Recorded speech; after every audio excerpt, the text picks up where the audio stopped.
Okay. So the next stance is, I like to do the one, we're going to start working on the forward weighted stance and I like to do the ones that require the very most flexibility first, because when you really open those up, then the other stances are a little bit more comfortable.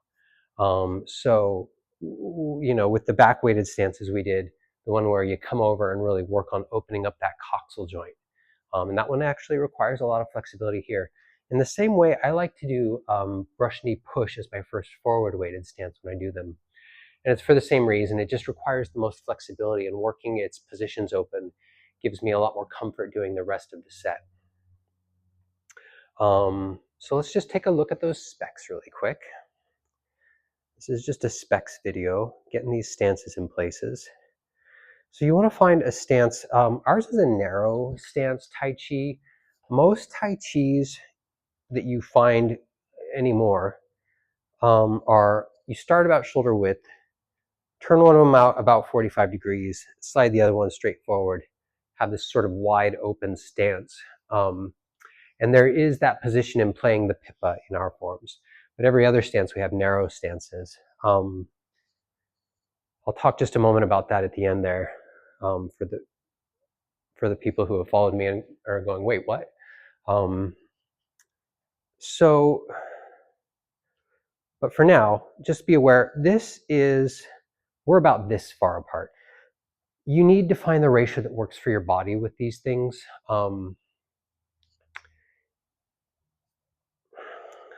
For me, it's about here, couple inches, maybe 2 inches. Here's my anterior superior iliac spines.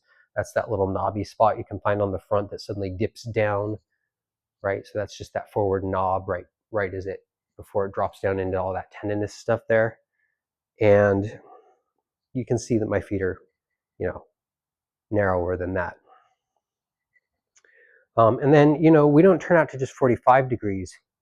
We turn out closer to, like, I don't know, it's not 90. You don't want to go as far as 90 for sure. But it's farther than 45, somewhere in between there. I don't know, maybe 70 degrees, whatever it is. And then this other guy, you go straight forward out as far as you can comfortably go with your stretching. A quick note for those of you who have watched me or who are exploring. When I do the form, I tend to do really shallow or medium depth form. And then the lower two versions of the form I almost never do. And that's because of my short leg, long leg thing and just the way everything plays out. If I go in the very deep stances, this guy will be tore up in no time. I'm missing muscles. And so I just don't do that. But when I do it, I do it here in my stance training. I really take the widest possible stance that I can take without losing my form, so that I'm getting a nice stretch all the way through the crotch region. And then you want to align everything from here. If I try, if I just sag a little, you can see my knee falls in. What I want to do is, I want to have like this ball. I'm going to expand it into my whole being from my center. And you can see how that draws me back into alignment. If I'm just pushing over here, I'm actually creating a tension that's shoving me this way. And it can actually do more damage to me and create a whole new version of tension that pushes this way. There is no reason for me to push my knee that way. If my knee is collapsing inward, what I do is I align my center to my feet in a straight line. And you can see how that draws me into alignment. I'm wearing all black again. I'm very good at choosing bad colors for you. Anyway, but from here, hip, knee, toes are all in the same line. That's a super important aspect of maintaining our health for our knees and making sure that what we're doing builds our muscle, doesn't tear it down. So if you have an imbalance in your body and it's like a collapsing inward or a collapsing outward, you don't want to correct it by pulling it in the opposite direction. Instead, you want to reach into the correct direction, right down into that kidney 1 point. Make sure all three of those 3 points are balanced and touching. Same with this backside. So this backside especially, Get a version of this that'll really help you all see. This backside can really collapse in really easy. Back of the foot comes up and off.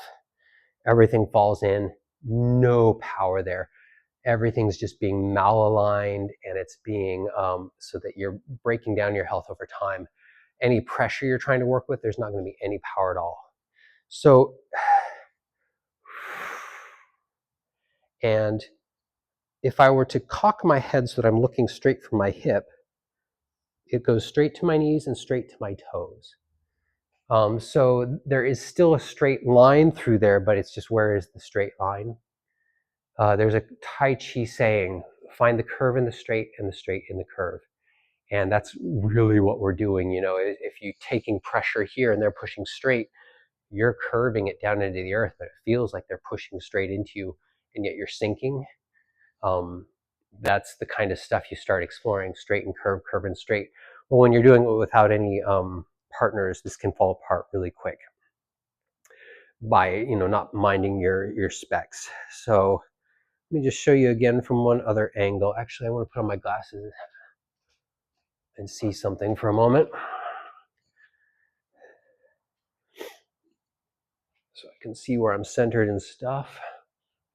I am not centering great for you, sorry. Okay. So again, I come out, I don't go all the way to 90.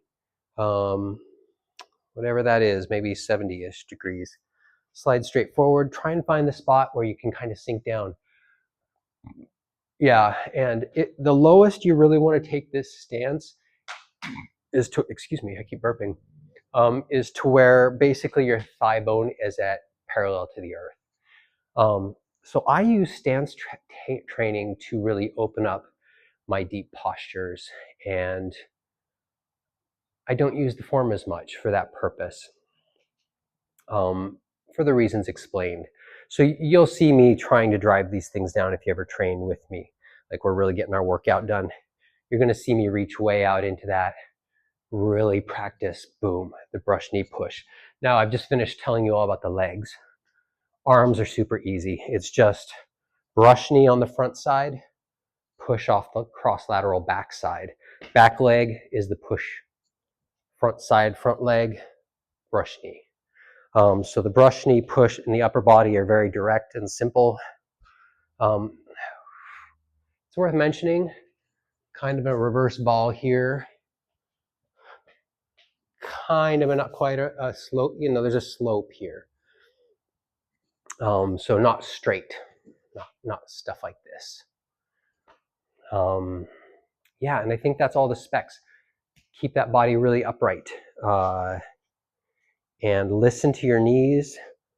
Really make sure, you know, like, is this guy falling in? One of the best ways you can tell is if you're losing weight on the blade edge of this foot, where your pinky toe is, that whole side of that, this whole side of your foot. If that's losing contact with the ground, you're definitely rolling that knee in. So find the spot. Keep yourself nice and connected all the way through. And yeah, that's it. Brush knee push. It does require the most flexibility. Again, so I prefer it as the first forward weighted stance. So I've mentioned one thought, and I thought I better just follow it up on it. Lifting hands is basically, I'll make sure you can see me here. Lifting hands is basically what happens when you just sit back. So you're in one of these forward weighted stances and you just sit back. You've got about that angle. Playing the Pippa, you know, if you look at the Fuzhong Wen and Yang Cheng Fu, he's wider. You've finished this move here and you're coming forward with that leg. If you let it drift just a little lateral, you'll be in playing the Pippa. So this is a wider stance and a wider stance. And you've really got somebody right here that you're, you know, drawing in, turning. Whereas lifting hands has a lot more of the, like, watch out for me, I'm pointing at you, but I could just let you go by kind of energy.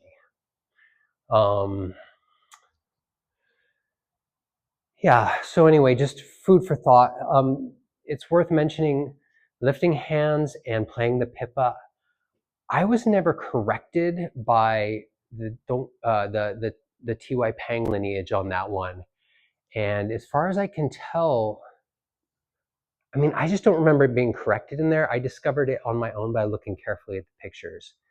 And there's a lot of different styles of Tai Chi, and they all have slightly different usages for their techniques. And if you modify a technique subtly, you can get a subtly different usage. And so that kind of stuff is always going on as they recreate these forms. Well, I prefer this usage, so I'm going to do a form that looks more like that usage. And that's all great. There's nothing wrong with that. But it's worth saying, that playing the pipa and the lifting hands, they are different techniques. And if you look carefully at the pictures of Yang Cheng Fu and Fu Song Wen, you will see what I'm pointing to. Yeah. So anyway, I think that's all I want to say about the stances. With just one quick final thought, which is, so I mentioned how deep you can go in the form, and a lot of times I'm just like, right up here, nice and tall, nothing too difficult. Or when I'm trying to get my exercise, you'll see me drop down a little bit deeper. You'll see me get down lower, and start sinking in. Shallow and moderate level stuff. And partly it's because my short leg, long leg thing just doesn't want to play with that. Partly it's muscular stuff. But it's worth mentioning, if you really learn the form like old school, this is our deep version where your thighs are basically parallel to the earth. And then there's a very deep version that requires a ton of flexibility and strength, and I've never learned, and you can barely even find it online, but where they literally do the entire form like down here, like super deep, and I can't do it. But I'm not really you don't really need to. It's more, that stuff is more hypothetical. You're not going to do push hands with somebody down there on the ground. It's more about developing leg power and stuff. So I do the leg power stuff through stance training and some of these other exercises we're going to go through, rather than through the form. And the form I tend to stay at, frankly, where you're more likely to be in a battle at, is up in here, not way down in here fighting with somebody. Not that doesn't happen. Somebody comes at you in the sprawl and you're like this.